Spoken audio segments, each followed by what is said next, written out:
చిన్నప్పుడు మా ఊళ్ళో రాము అని కిరాణా షాప్ ఆయన ఒక ఆయన ఉండేవాడు. ఆయన దగ్గరికి వెళ్ళి రాము 1/2 కిలో పంచదార ఇవ్వు అని అడిగామనుకోండి, బెల్లం ఏమన్నా అనేవాడు. నేను అడుగుతున్నది పంచదార కదా అంటే బెల్లం బాగుందనేవాడు. గట్టిగా అడిగితే పంచదార లేదబ్బా, లేదని నా నోటితో ఎందుకు చెప్పిస్తావు, అర్థం చేసుకోవాలా అనేవాడు. అది తన బిజినెస్ టెక్నిక్ అని రాము బిలీవ్ చేసేవాడు. వ్యాపారం కాబట్టి, తెలిసినోడు కాబట్టి, అర్థం చేసుకునే దాన్ని బట్టి, అవసరాన్ని బట్టి నడిచిపోతుంది. ఆ షాప్ కాకపోతే ఇంకో షాపుకి పోతారు, అంతే కదా. కానీ రాజకీయాల్లో కూడా రాము టెక్నిక్ వాడారనుకోండి, సవాలు ఒకటి వస్తే జవాబు ఇంకోటి చెప్తున్నారనుకోండి, ఎంత ఇబ్బందికరం. వాస్తవాలు జనానికి తెలిస్తే అలా చేస్తే, పైగా ఏదో అడిగితే ఇంకేదో మాట్లాడుతున్న వాళ్ళ గురించి ఎలాంటి ఒపీనియన్ వస్తుంది ఎవరికైనా. ఎస్, నేను మాట్లాడుతున్నది జగన్ ప్రెస్ మీట్ మీద తరచుగా వచ్చే రియాక్షన్స్ గురించి. లేటెస్ట్ గా జగన్ కరువు, నీళ్లు, బీసీ రిజర్వేషన్లు, గంజాయి అనే కీలకమైన టాపిక్స్ మీద, అంటే నేరుగా జనంతో రిలేట్ అయిపోయిన విషయాలు కదా ఇవి. ఆ విషయాల మీద మాట్లాడితే ప్రభుత్వం వైపు నుంచి ఎలాంటి రెస్పాన్స్ వచ్చిందో ఒకసారి ఆధారాల వారీగా చూద్దాం.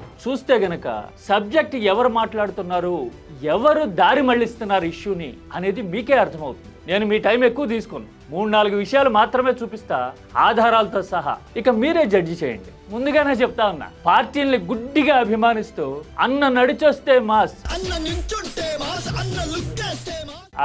ఆ టైపు పాటేసుకునే వాళ్ళు ఇలాంటి వీడియోలు చూడకండి. ఏ పార్టీ వాళ్ళైనా సరే, ఎందుకంటే వాళ్ళకి ఏం చేసినా సమ్మగానే ఉంటుంది. అలాంటి మైండ్ సెట్ ఉన్న వాళ్ళకి సబ్జెక్ట్ కావాలి, సబ్స్టాన్స్ కావాలి, లాజిక్ కావాలి అనుకున్న వాళ్ళు మాత్రమే చూడండి. This is my humble request.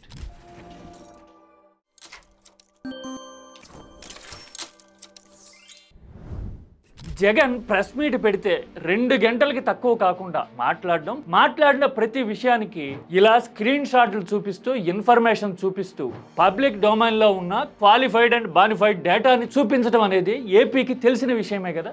మరి ఇంత లాజికల్ గా, ఇంత సబ్స్టెన్స్ ఓరియంటెడ్ గా జగన్ మాట్లాడితే మీడియా ఎలా రిపోర్ట్ చేసింది అనేది ఒక పాయింట్. రెండోది, ప్రభుత్వం వైపు నుంచి, మంత్రుల వైపు నుంచి ఏం రియాక్షన్స్ వచ్చినాయి అనేది చూద్దాం. 2 పేపర్లు. జగన్ కి అధికారికంగా వైఎస్ఆర్ బొమ్మేసుకుని మరీ సాక్షి కొమ్ము కాస్తా ఉంటుంది. భారతిరెడ్డి ఆధ్వర్యంలో నడిచేది సాక్షి, అంటే అఫీషియల్ వెర్షన్. అందులో ఇక దాపరికాలు ఏం లేవు. ఇక ఈనాడు ప్రతి విషయంలోనూ ప్రభుత్వాన్ని కొమ్ము కాయడానికి ట్రై చేస్తూ ఉంటుంది.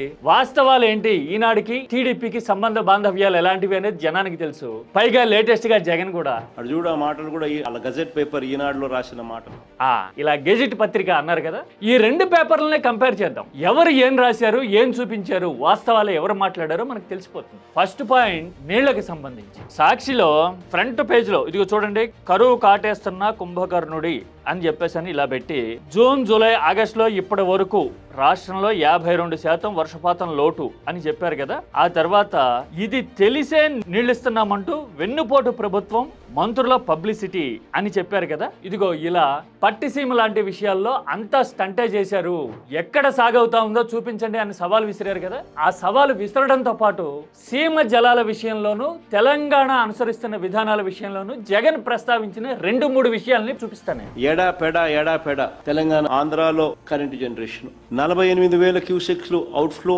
7,000 క్యూసెక్లు ఇన్ఫ్లో. డెఫిసిట్ రెయిన్స్ కొనసాగుతాయి. 3 వారాల్లోనే శ్రీశైలం రిజర్వాయర్లోని నీటి మట్టం 854 అడుగులు దిగువకు చేరిపోతుంది.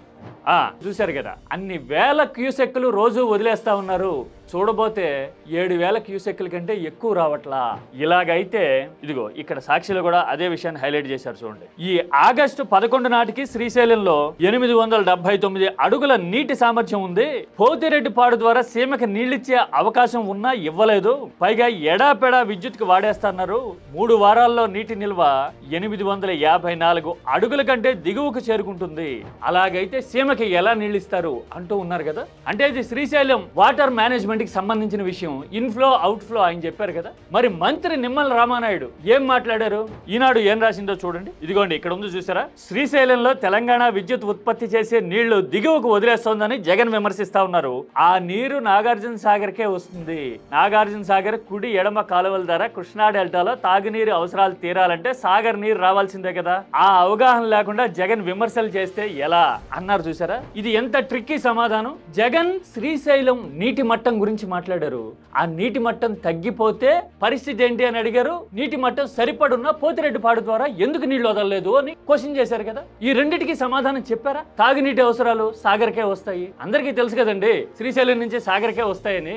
అది కాదు కదా, సీఎంకి నీళ్లు ఎందుకు ఇవ్వలేదు అని అడిగారు. దానికి సమాధానం చెప్పారా? ఇది పాయింట్ నెంబర్ 1. రెండోది, ఇప్పుడు ఇలా వాడేస్తే ఇంకో 3 వారాల తర్వాత పరిస్థితి ఏంటి అన్నారు. దానికి ప్లాన్ ఆఫ్ యాక్షన్ ఏముంది, ఆల్టర్నేటివ్ ఏముంది అనేది నీటిపారుదల మంత్రి నుంచి వచ్చిందా సమాధానం? ఇది కదా అసలు పాయింట్. పైగా ఇక్కడతో అయిపోలా, పులిచింతలకి నీళ్లు రావడానికంటే ముందే తెలంగాణ ఎత్తిపోస్తా ఉంది 2 చోట్ల.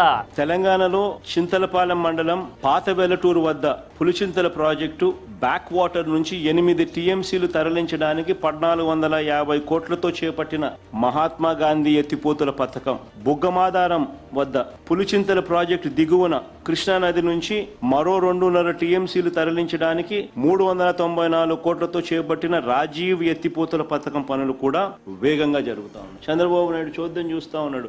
ఆ పేర్లతో సహా ఫోటోలతో సహా చూపించి జగన్ చెప్పారు కదా. ఈ విషయం మీద ఎందుకు మాట్లాడాలా? కృష్ణా డెల్టా ఇప్పటికే గొంతు ఎండుతా ఉండే పరిస్థితి ఏది? వర్షాలు శుభ్రంగా కురిసి నీళ్లు వచ్చినా గానీ, మరి అలాంటి టైంలో పులిచింతల లాంటి ఎష్యూర్డ్ కెపాసిటీ ఉన్న ప్రాజెక్టుకే నీళ్లు రాకుండా జగన్ మాటలో చెప్పాలంటే 10 టీఎంసీలు, ఏకంగా 10-10.5 టీఎంసీల దాకా లిఫ్ట్లు పెట్టి ఎత్తే కార్యక్రమం మనకల్లా ఎదుటే కనిపిస్తా ఉంది అన్నారు. చూసారా? 10 టీఎంసీలకు పైగా తెలంగాణ మళ్లిస్తే కృష్ణా డెల్టా పరిస్థితి ఏంటి? మళ్లించలేదు అని గాని, మళ్లించనివ్వం అని గాని, కృష్ణా డెల్టాకి భరోసా ఉంది, మాది గ్యారంటీ అని గాని ఎక్కడన్నా అన్నారా రామానాయుడు? ఎంతసేపు జగన్ కి అవగాహన లేదు, జగన్ ఆరోపణలు చేస్తున్నారనే తప్పితే సబ్జెక్ట్ ఎందుకు మాట్లాడాలా? ఇది ఇరిగేషన్ కి సంబంధించి. ఓకే, ఇక్కడ వరకైతే క్లియర్ కదా. ఇక ఆ తర్వాత ఎల్నినోకి సంబంధించి, అగ్రికల్చర్ కి సంబంధించి జగన్ ఏం క్వశ్చన్స్ రైజ్ చేశారు? కరువు వచ్చింది సరే, మరి ఏం చర్యలు తీసుకున్నారు అంటూ కొన్ని ఇష్యూస్ వరుస పెట్టి ప్రస్తావించారు. అదనంగా ఉపాధి హామీ పనులు కల్పించడం, పేదలకు ఆహార భద్రత కల్పించడం, జిల్లాల వారీగా ఫాడర్ అవైలబిలిటీ, పశువులకు మేత, ఈ పాటికి చూసుకొని ఉండాలి. మరి ఇవన్నీ ఎందుకు కాలేదు అని అడుగుతా ఉన్నాను. ఇలా రైతులకు ప్రత్యామ్నాయంగా దారి చూపించారా? విత్తనాలు ఇచ్చారా? ఫోడర్, పశుగ్రాసం గానీ మిగతా విషయాల్లో గానీ ఏం ఎష్యూరెన్స్ ఇస్తున్నారు? ఏం కార్యాచరణ ఉంది మీ దగ్గర? ఇప్పటి వరకు ఏం చర్యలు తీసుకున్నారు అని వరుస పెట్టి అడిగారు కదా. అంతకుముందు ఎల్నినోకి సంబంధించి చాలా క్వశ్చన్సే వేశారు. ఇదిగో సాక్షిలో రాసినట్టు నీళ్లు వదులుతున్నాము అని ప్రభుత్వం హడావిడి చేస్తే నిజం అనుకుని పంటలు వేసి ఎండిపోయి నష్టపోతున్నారు రైతులు అని కూడా రాసింది. ఎందుకంటే జగన్ మాట్లాడారు అదంతా. క్రైసిస్ మేనేజ్మెంట్ గురించి జగన్ అడిగారు కదా. ఆ విషయం ఎక్కడన్నా చెప్పారా? ఇదిగో చూడండి మంత్రులు ఏం రియాక్ట్ అయ్యారో. ఈనాడు రాసింది, జగన్ పై మంత్రి కొల్లు రవీంద్ర ధ్వజం. వైకాపా అధినేత జగన్ కు రైతుల మీద అంత ప్రేమ ఉంటే అసెంబ్లీ సమావేశాలకు హాజరై ఎల్లినో పరిస్థితి మీద ఎందుకు పాల్గొనలేదని క్వశ్చన్ చేశారు. అసెంబ్లీలో మేము చర్చ పెట్టాము, ఎక్కడికి పోయారు మీ ఎమ్మెల్యేలు, ఎక్కడ పోయారు మీరు? ముగిసిపోయిన అసెంబ్లీ సమావేశాల గురించి మాట్లాడారు తప్పితే చర్యలు తీసుకున్నాం, ఇవి చర్యలు, కావాలంటే చెక్ చేసుకోండి, చూసుకోండి, జనానికి భరోసా మాది అని ఎందుకు చెప్పలా? ఇది పాయింట్ నెంబర్ 1. అచ్చెన్నాయుడు చూడండి, వైకాపా పాలనలో ఒక్క రబీకి పంటల బీమా లేదు, ఖరీఫ్ లో 3 ఏళ్ల పాటు ప్రీమియం చెల్లించలేదు అన్నారు అని ఈనాడు హెడ్డింగ్ పెట్టింది కదా. అంటే ఆయన మాట్లాడిన మాటల్లో హైలైట్ ఇది అని కదా అర్థం. 2019 తర్వాత అధ్యక్ష, రబీకి ఒక్క సంవత్సరం కూడా ప్రీమియం చెల్లించలేదు అధ్యక్ష. నేను క్లిప్ చూపిస్తా మీకు. అది ఈనాడుది కాదు, సాక్షిది కాదు, నేను క్రియేట్ చేసింది కాదు. 3 ఏళ్ల పాటు ఖరీఫ్ లో అసలు ప్రీమియమే కట్టలేదన్నారు కదా. ఇదిగో ఈ క్లిప్ మీరు ఇప్పుడు చూస్తా ఉన్నారు కదా. ఇదిగోండి ఇక్కడ డేట్ ఉంది చూడండి, July 8, 2023. Andhra Pradesh CM transfers ₹1117 crore crop insurance for farmers on YSR birth anniversary. అంటే కట్టనట్టా ఖరీఫ్ కి? ఆన్సర్ ఏంటి మరి? ఇలాంటి ఆరోపణలు చేస్తే నిజాలు తెలిసిన వాళ్ళకి, సబ్జెక్ట్ అర్థమైన వాళ్ళకి, పైగా గుండె మండి ఉన్న రైతులకి కరువుతోనూ క్రాప్ ఇన్సూరెన్స్ లేక అల్లాడిపోతున్న వాళ్ళు ఏమని అర్థం చేసుకుంటారు? రైతుల్లో చాలా మంది చదువుకున్న వాళ్ళే ఉంటారు కదా.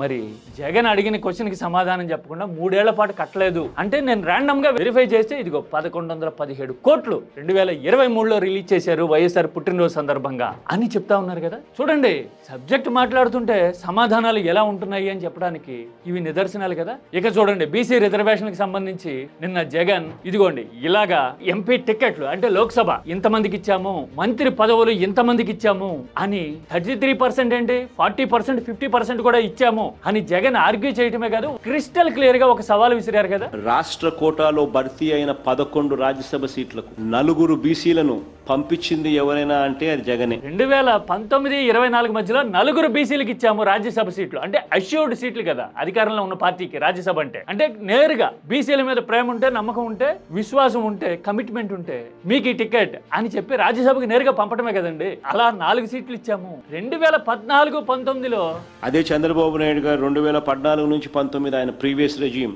ఒక్కరిని పంపించాల రాజ్యసభకు బీసీలను. మరి సమాధానం చూడండి, ఈనాడే రాసింది. తెదేపా ఎంపీ చింతకాయల విజయ్ ఏమన్నారు? బీసీ రిజర్వేషన్లు తగ్గించి అన్యాయం చేసింది జగనే. బీసీలకు తెదేపాలోనే అత్యధిక ప్రాధాన్యత. వైకాపా ప్రభుత్వంలో బీసీలపై జరిగిన దాడులు, హత్యలు, అరాచకాలను ప్రజలు ఎన్నటికీ మర్చిపోరు. బీసీలని ఎక్కడ వాడుతున్నారంటే బానిసలుగా వాడుకుంటూ కాళ్ళు దగ్గర కూర్చోపెట్టిన వీడియోలు నేను చూసాం. ఎవరైనా మర్చిపోయారు అనుకుంటున్నారా? అంతే సమాధానం. ఎంతమందికి రాజ్యసభ టికెట్లు ఇచ్చారు 2014-19 మధ్య? కౌంటర్ చేయొచ్చుగా. కేబినెట్ లో ఎంతమంది ఉన్నారు, వైసీపీ కంటే ఎక్కువ మంది ఉన్నారు అని చూపించి ఉండొచ్చుగా. ఉంటే గనక ఇదేంటి అవన్నీ వదిలేసి జగన్ చేసిన అన్యాయం బీసీలు మర్చిపోరంటారు? అంటే బీసీలని అంత గ్రాంటెడ్ కి తీసుకుంటున్నామా? ఓ పక్కన మన ప్రత్యర్థి నెంబర్ చూపించి సవాల్ చేస్తా ఉంటే మనం ఆ విషయాలు మాట్లాడకుండా నువ్వే అన్యాయం చేసావు అన్నామనుకోండి, ఏమన్నట్టు? అంటే సమాధానం లేదనా, లేదంటే మీడియా ఉందని ఏది మాట్లాడినా నడుస్తుందనా? ఈ రెండిట్లో ఏది టిక్కి పెట్టినా గానీ ఇబ్బంది ఎవరికి? ఇవన్నీ జనానికి సంబంధించిన విషయాలు కదా. బీసీలు అంటే జనాభాలో సగం, వ్యవసాయం అంటే 65% కుటుంబాలు, నీరంటే మీరు నేను అందరూ తాగడానికి కావాలిగా, గొంతు ఎండిపోతుందిగా. అందుకోసం మరి వీటిలో సమాధానం ఏది స్ట్రైట్ టు ద పాయింట్ రాలేదు కదా. మంత్రులే కాదు, ముఖ్యమంత్రి అయినా కీలక స్థానాల్లో ఉన్నవాళ్ళైనా కానీ సవాలు విసిరినప్పుడు ఎలాంటి సమాధానాలు చెప్తున్నారు అనేది చెప్పడానికి నేను డిఎస్సికి సంబంధించి అంటే లాస్ట్ వీక్ ప్రెస్ మీట్ లో జగన్ రైస్ చేసిన, ఎక్స్పోజ్ చేసిన 2 ఇష్యూస్ గురించి మాట్లాడదాం. నవీన్ అనే అభ్యర్థికి ఫస్ట్ ర్యాంక్ అని చెప్పి ఉద్యోగం ఎందుకు ఇవ్వాలా అని జగన్ ఎప్పుడు 2 నెలల నాటి ప్రెస్ మీట్ లో రైస్ చేస్తే క్వశ్చన్ అసెంబ్లీలో విద్యాశాఖ మంత్రి లోకేష్ అయినా, చంద్రబాబు అయినా ఏమన్నారు? ఇలా సర్టిఫికెట్లు వెరిఫికేషన్ రాలేదు అన్నారు కదా. రాలేదు అంటే వెంటనే జగన్ మరి ఇదే వాస్తవం అయితే మరి నవీన్ అనే క్యాండిడేట్ కోర్టుకు ఎందుకు పోయినాడు? లాగిన్ బ్లాక్ అయిందని విద్యాశాఖకు మెయిల్ పెట్టిన నవీన్, ఆ పిల్లడు పాపం వచ్చిన ఇంగ్లీష్ లో సర్టిఫికెట్లు వెరిఫికేషన్ రాకపోవడం ఏంటి? ఆయన ఐడి బ్లాక్ చేశారు, అధికారులకు ఆయన విజ్ఞప్తి చేశారు, హైకోర్టులో అఫిడవిట్ వేశారు. మరి వెరిఫికేషన్కి రానాయన ఇలా అఫిడవిట్ ఎందుకు వేస్తారు అని అడిగితే సమాధానం చెప్పారా? ఇవాళ రేపట్లో ప్రభుత్వ ఉద్యోగం రాక వస్తే వదులుకునే పరిస్థితి ఎవరికైనా ఉంటుందా? పైగా డిఎస్సి రాసి ఎదురు చూస్తున్న వాళ్ళు వదులుకుంటారా?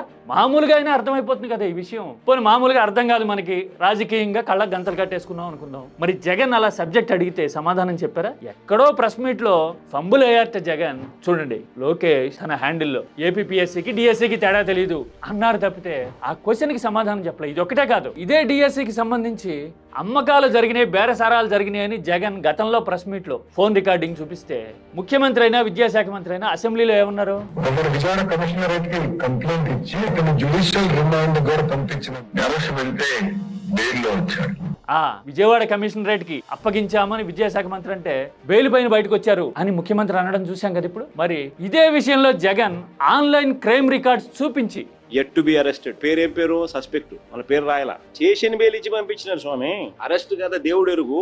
ఇలా అసలు కేసే కట్టలేదు అంటున్నారు కదా. మరి ఇలా ఆధారం చూపిస్తే జగన్ చెప్పింది నిజం కాదు అని నిరూపించాల్సిన బాధ్యత ప్రభుత్వం మీద ఉంటుందా? ఒకవేళ నిజం కాకపోతే అసలు ఆ విషయమే ఎందుకు మాట్లాడట్లా? సింపుల్ గా 2 గంటల ప్రెస్ మీట్ లో ఎక్కడో ఆయన ఫంబుల్ అయ్యట, ఏపీపీఎస్సీకి డిఎస్సికి తేడా తెలియదు అని ఆ ఫంబుల్ ని పట్టుకుని నెట్టుకొచ్చేయాలనుకుంటే మనం ఎన్నిసార్లు ఫంబుల్ అవుతుంటాం రోజు? ఫంబుల్ అవ్వడం అనేది జీవితంలో భాగం కదా.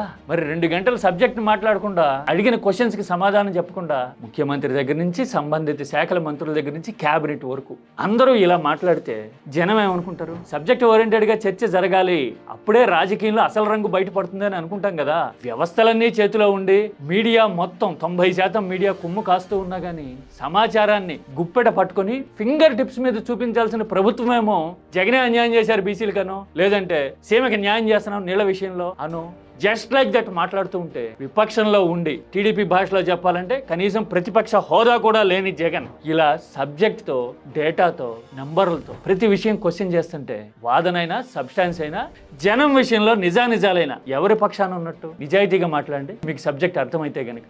నేను ముందే చెప్పా కదా, ఏం మాట్లాడినా బానే ఉంటుంది, వైసీపీ నాయకుడైనా టీడీపీ నాయకులైనా అనుకునే వాళ్ళు కామెంట్ చేయక్కర్లా. నేను ముందే చెప్తా ఉన్నా, సబ్జెక్ట్ విలువ తెలిసిన వాళ్ళు మాట్లాడండి.